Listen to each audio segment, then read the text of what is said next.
할렐루야. 오늘 축하해야 되는 날입니까? 섭섭해야 되는 날입니까? 예? 여러분 어떤 마음으로 이 예배에 참여하셨어요? 여러분들의 마음에 맞춰서 제가 설교를 하려고 합니다. 예?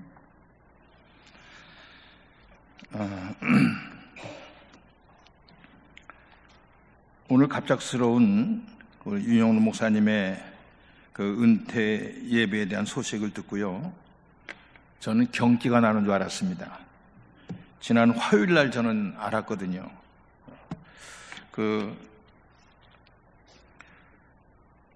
제가 윤영로 목사님의 평소에 대화를 좀 많이 하는 편인데, 평소에 후임자 때문에 고심하고 계시다는 이 정도는 알고 있었지만, 지난 화요일 오후에 갑자기 은퇴 예배를 해야 하는데 시간 되시느냐고, 와서 설교해 줄 수 있느냐고 그 부탁을 받고 무슨 일인가 갑자기 그냥 제 좁은 머리로 생각을 하는데 정리가 잘 안 되는 거예요.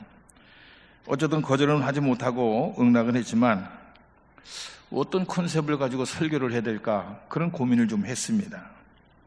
그리고 바로 또 부목사님이 전화가 오더라고요. 그러면서 내일까지 본문과 설교 제목을 달라고 그러는 거예요. 제가 요즘 연수원에서 근무를 합니다.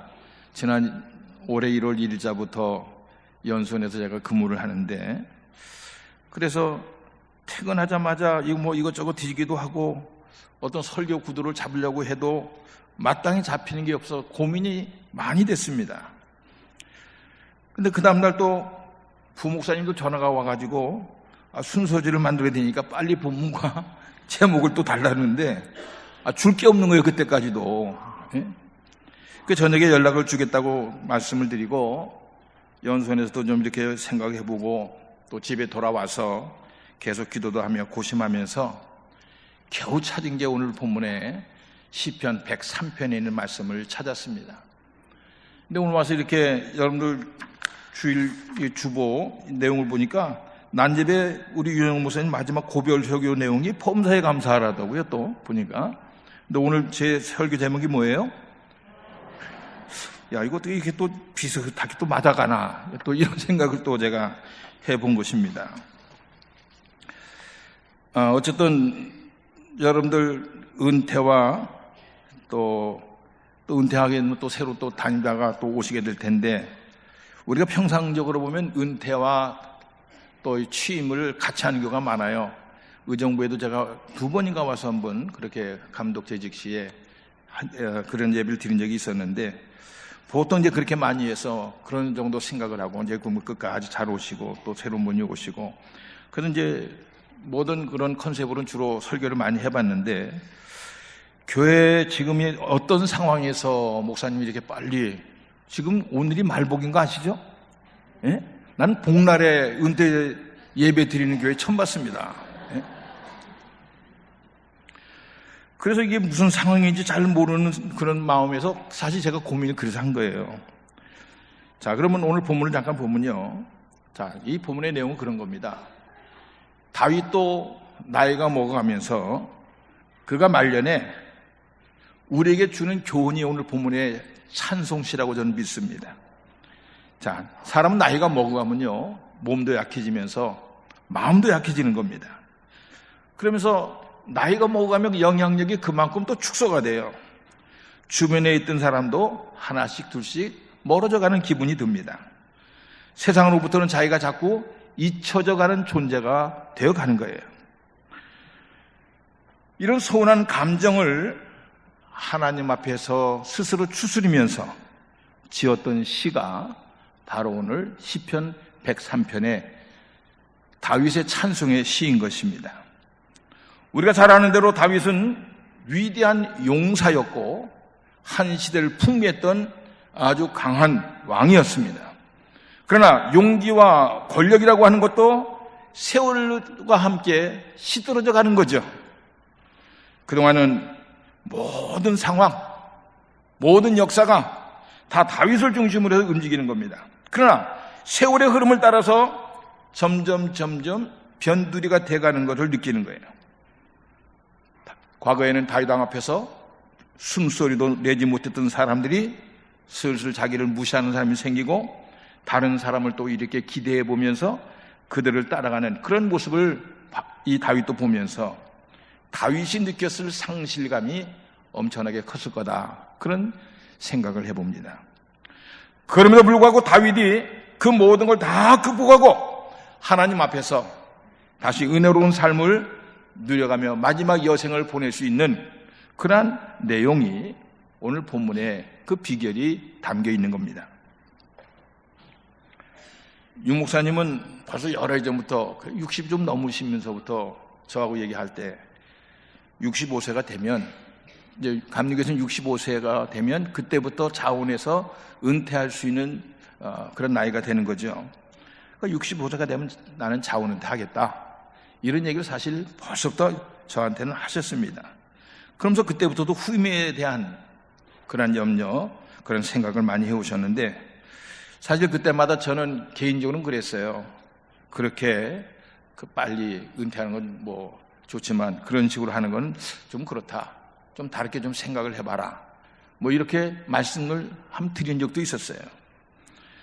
제가 목사님, 장로님들 은퇴 예배를 좀 다녀봤는데 어떤 분들은 그래요. 정년 은퇴를 다 하고도, 또 개중에 어떤 분은 뭐 호적이 1년 줄었잖아요. 그러면 1년 더 하는 거 아니에요. 1년을 더 꽉 채워 은퇴를 하면서도 은퇴하는 날 보면 섭섭하다는 거예요. 예? 은퇴하는 날. 그리고 아쉬워하는 분들을 제가 여러 봤습니다. 그런 분들을. 금년에 우리 중앙연회에서 목사님 7분이 은퇴를 하셨는데, 이제 우리 윤영훈 목사님도 내년 4월에 연회에서 정식 은퇴식을 또 한번 하셔야 돼요. 그렇죠? 예. 올해 7분이 은퇴를 하실 때 보니까 2분은 공상은퇴. 이 공상은퇴라는 거는 이제 병이 있어서 목회를 더 연장하기 어려운 분들에게 은퇴할 수 있는, 나이와 상관없이 은퇴할 수 있게 해주는 게 공상은퇴입니다. 그러니까 2분은 아프셔서 은퇴를 한 거예요. 근데 5분은 나이가 아직 70이 안 되는데도 불구하고 다 자원해서 은퇴하는 분들이었습니다. 그러니까 정년 은퇴하신 분은 아무도 없어요. 이분들이 왜 정년을 채우지 못하고 은퇴를 하셨는지에 대해서는 그 이유는 제가 잘 모르겠지만, 물론 2분은 아까 얘기한 대로 병고로 인해서 은퇴를 하셨지만 나머지 분들은 목회가 너무 힘드셔서 그만하겠다, 그런 생각이었는지, 아니면 어떤 특별한 다른 계획이나 다른 어떤 사역이 있어서 그랬는지, 나름 뭐 그분도 다 사유가 있었겠죠. 근데 오늘 윤 목사님의 은퇴 예배를 가만히 보면 참 의아해하는 분, 제가 보니까 이게 분위기를 보니까 교인들 가운데도 좀 의아해하는 분이 계신 것 같아요. 교인들 가운데도. 그리고 아까 얘기했지만, 무도는 복날에 무슨 은퇴 예배가 있나? 일반적으로 그런 은퇴 예배나 또 취임 예배를 하는 이렇게 계절이 있어요. 그런 계절이 있거든요. 근데 그런 것도 아닌데 웬일인가 싶은 그런 마음이 있는 겁니다. 저는 그런 생각도 해봐요. 귀한 은퇴하기로 마음먹은 거 빨리 담임을 내려놓고 교회 리더십에 공백이 생기지 않도록 하는 것이 교회를 위한 거다는 나름의 그 윤 목사님의 그러한 의지, 그런 생각을 제가 나름대로 짐작도 해봤습니다.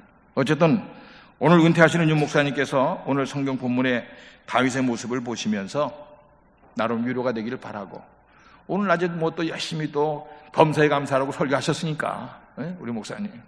오늘 목사님이 난 예배 참석했다가 은혜 많이 받았다고 저한테 보고가 벌써 들어왔거든요. 오늘 낮에도 은혜를 많이 받았습니다. 그러면서 어쨌든 오늘 이 목사님 이 말씀을 통해서 주님의 위로와 주님의 격려가 앞으로의 목사님의 삶을 통해서 넘쳐나기를 주의 이름으로 축복합니다. 자, 오늘 본문의 1절을 보면 지금까지 지내오는 모든 가운데에 다윗이 하나님께로부터 받은 은혜를 찬송하는 것으로 시작하는 거죠. 하나님의 은혜를 찬송하라. 내 영혼아 여호와를 송축하라. 내 속에 있는 것들아 다 그의 거룩한 이름을 송축하라. 이렇게 1절을 시작하고 있습니다. 사실 다윗은 여기서 뭐라고 그래요? 내 영혼아 그러잖아요. 그게 결국 뭐예요? 자기를 부르는 거예요. 야, 너 다윗아, 하나님을 찬송해라.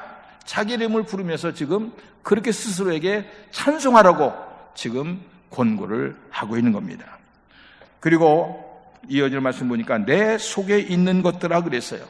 내 속에 있는 것들아. 찬송은 뭘로 해요? 입으로 하잖아요. 그렇죠? 그러니까 입술로만의 찬송이 아니라는 거예요.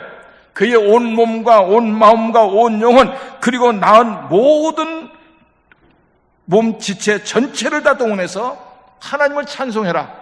그런 의미가 있는 것입니다. 늙어져가는 자신의 모습을 보면서 그리고 사라져가는 자기의 영향력을 보면서 그의 마음이 불안했었고 그의 마음이 적적했던 겁니다. 그러한 자기의 약해진 모습을 보면서 자기 스스로를 격려하고 스스로 결심하기를 평생에 내가 하나님을 찬송해왔지 않느냐 말이죠.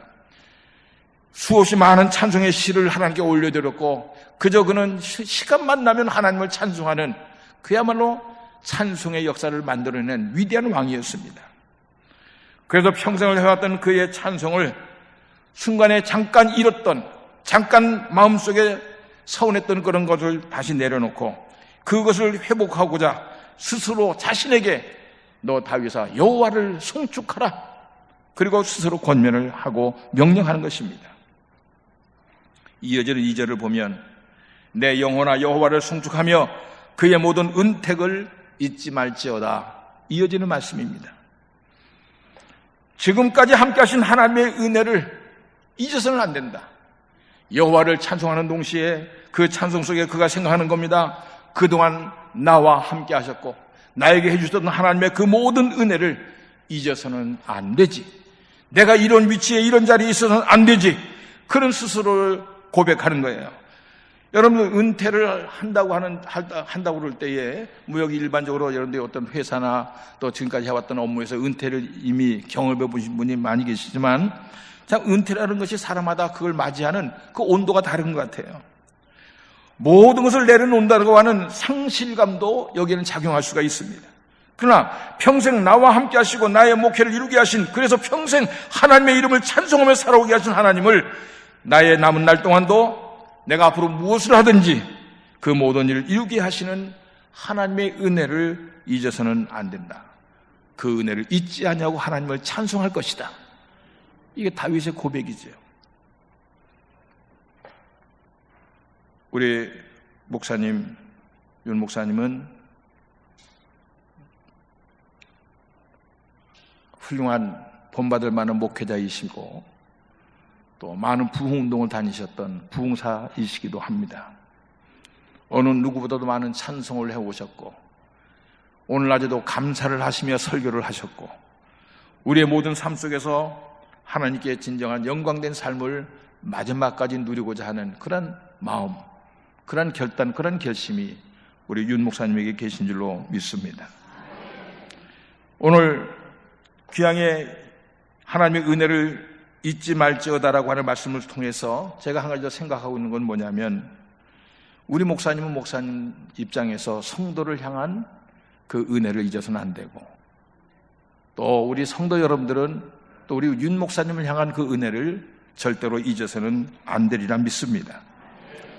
오늘까지 정말 우리 윤 목사님이 30여 년 동안 의정부 지역에서 목회를 하고 또 이 교회를 끌어안고 지금까지 목회해 오면서 지금까지 한 배에 타고 함께 협력해 왔던 많은 성도를 향해서 오늘의 이 목회를 이루기까지 성도 여러분들의 수고 하나하나 여러분들의 기도, 여러분들의 협력을 아마 우리 목사님도 평생 잊지를 못하실 것입니다.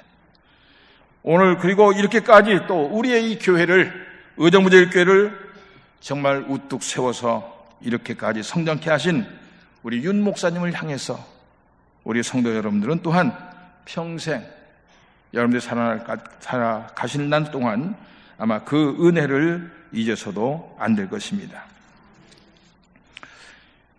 미국의 강철왕 카네기에 대한 참 이야기들이 일화가 많은데 제가 한 가지만 소개합니다. 앤드류 카네기라고 하는 사람은 원래 영국의 스코틀랜드 출신 사람이죠. 그는 나름대로 영국에서 열심히 잘 살아보려고 했는데 너무너무 가난했던 겁니다. 그의 가족이. 그래서 너무 가난해도 먹고 살 길이 없으니까 그 당시 기회의 땅인 미국으로 가서 살기로 가족적으로 이제 결심을 하지요. 그래서 이제 미국을 가긴 가야 되겠는데 문제는 미국에 건너갈 배값도 없는 거예요. 여비가 없는 겁니다. 아무리 노력해봐도 가족의 여비를 마련할 길이 없었어요. 그래서 고민하고 있는데 그들 가정의 딱한 사정을 본 이웃에 있는 핸더슨이라고 하는 어떤 부인이 20파운드의 돈을 주는 거예요. 그러면 충분히 그 여비가 되거든요. 그것을 선뜻 빌려주는 거예요. 언제 돌려받을 보장도 없고 더구나 먼 나라로 떠나가는 이 가정을 보고 그거 가지고 믿고 적지 않은 돈을 이 부인이 빌려줬어요.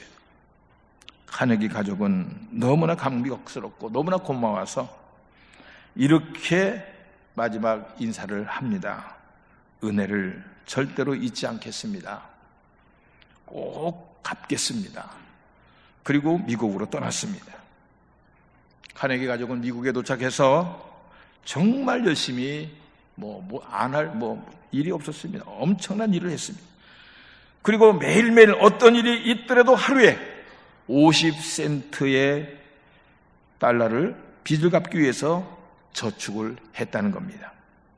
그리고 마침내 그 돈이 20파운드와 맞먹는 200달러가 되었을 때에 전신하로 그 샌더슨 부인에게 송금을 합니다. 그날 카네기 가족은 너무나 좋아하면서 가족 파티를 벌였어요. 이제 우리는 빚 없이 살게 됐다. 우리 은혜를 갚았다. 서로 부둥켜 안고 울기도 하고 감격해 하는데 이제 그 분위기가 한참 무르익을 때쯤에서 가장 애를 쓰고 수고 많이 한 카네기에게 소감을 말하라고 그랬습니다. 그때 카네기가 한 말이 아주 유명한 말을 했어요. 오늘 우리는 빚을 다 갚았습니다. 그러나 빌린 돈은 갚을 수 있지만 받은 은혜는 절대로 갚을 수 없는 겁니다. 여기서 좀 아멘 해야 되는데 이건 성경에도 볼 수 너무나 귀한 말씀이에요. 예? 빌린 돈은 갚을 수 있지만 받은 은혜는 갚을 길이 없다는 거예요. 이것이 카네기의 인격이었고 그의 삶의 자세였던 것입니다. 저도 이제 목회하는 가운데 제가 감독으로 재직 시에 나름 감독으로 할 수 있는 작은 힘으로 한 목사님의 어려운 문제를 해결해 드린 적이 있어요. 살짝 도와줬는데 이제 제가 벌써 감독 끝난 지 10년 넘었거든요. 그런데 지금도 그분은 만나면 목사님 그때 정말 고마웠습니다. 정말 계속 제가 민망할 정도로 볼 때마다 고맙다는 인사를 여전히 지금도 하는 그런 분이 계세요. 제가 민망할 정도로. 그런데 반면에 어떤 분은요, 정말 제가 그분을 돕기 위해서는 어려운 결단도 해야 되고 내심 내가 힘껏 생각하면서 도왔던 분이 계십니다. 근데 이분은 사례는 그만두고 감사하다는 인사 한 번을 제대로 제가 받은 적이 없어요. 그런 분도 있어요. 사람들이 이렇게 다른 겁니다, 여러분들. 여러분, 누가 뭐래도 의정부 제일교회는 윤영로 목사님의 목회 역량과 저분의 희생과 그리고 저분의 노력이 아니고는 여기까지 올 수 없었던 그런 교회였습니다. 정말 의정부 제일교회는 깊은 마음, 우리의 모든 마음을 모두어서 감사함으로 우리 목사님의 은혜를 오늘 은퇴하시고 떠난다 할지라도 절대로 그것은 잊어서는 안 되는 것입니다. 여러분도 똑같은 목사가 이 땅에도 수없이 많은 목사님들이 계시지만 어떤 분은요 가는 곳마다 불 꺼트리는 목사님도 계세요. 가는 곳마다 그분만 가면 교회 망가지고 그분만 가면 교회가 퇴락해지고 그런 분도 계십니다. 의정부 제일교회를 지금까지 지켜와 주시고 여기까지 부흥케 해놓고 은퇴하시는 우리 윤형무 목사님의 은혜는 잊어서는 안 됩니다. 저분의 마음을 섭섭하게 해드려서도 안 됩니다. 여러분들 이미 다 또 이따가도 하겠고 오늘도 많은 인사를 서로 주고받았겠지만 정말 목사님 은혜 잊지 않겠습니다. 정말 감사했습니다. 박수 한번 할까요, 목사님한테? 목사님 고맙습니다.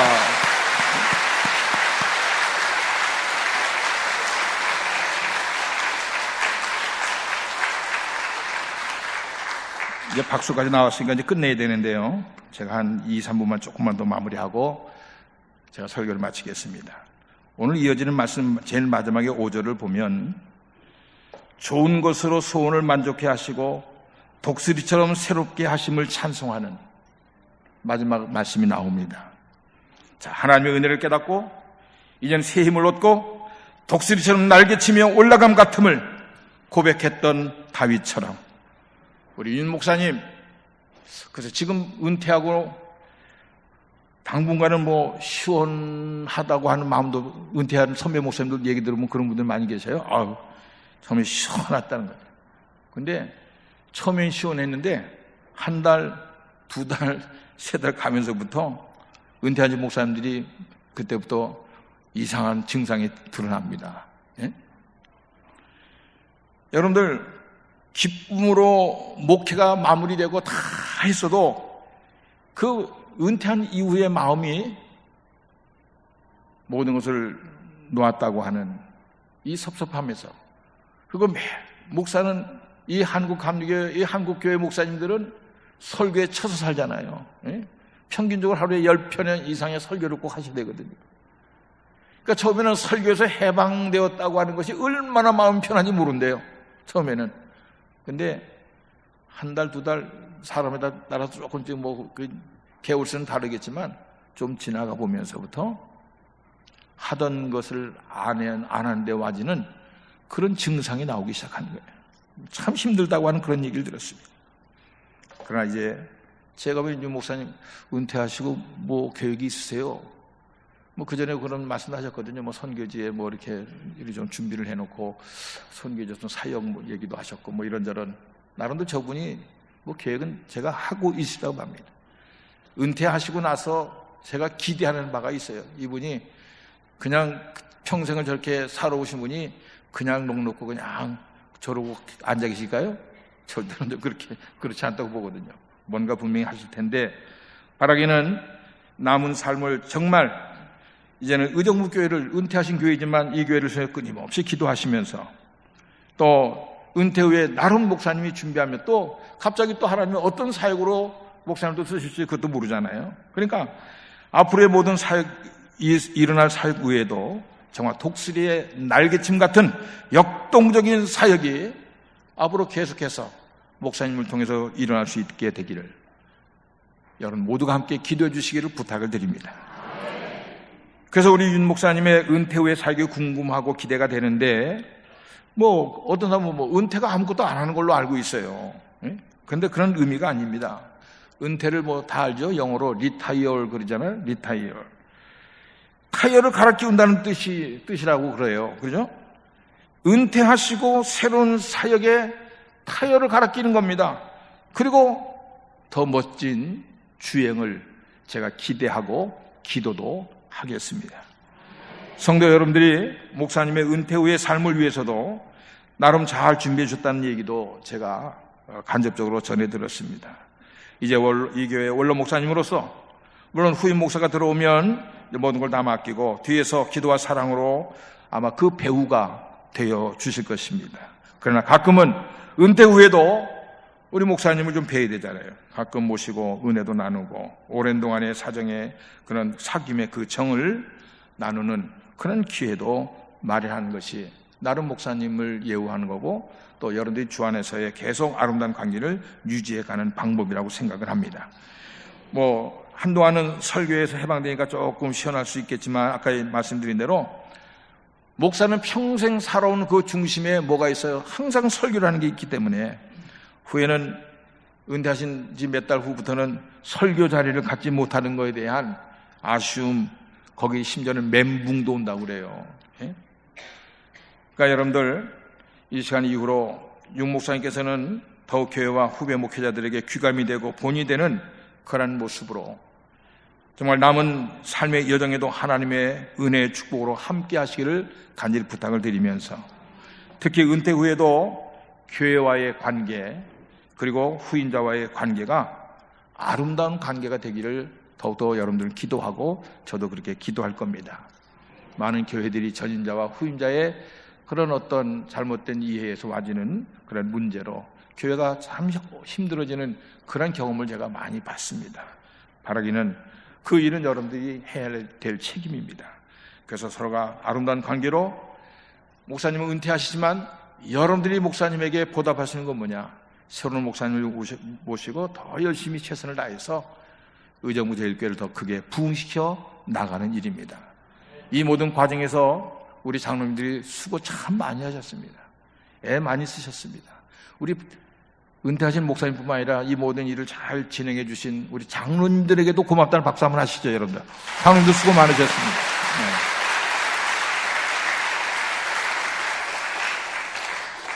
어쨌든 앞으로의 의정부 제일교회가 이후로도 더 우리 중앙연에서도 그렇고 우리 한국감리교회에서도 소문난 교회가 되기를 바라고, 더 멋진 부흥과 성장을 통해서 이 지역사회뿐만 아니라 정말 한국감리교회 사회도 길이 남을 수 있는 좋은 영향력을 계속 줄 수 있는 위대하고 아름다운 교회가 되어지시기를 우리 주님의 이름으로 축원합니다. 기도하겠습니다.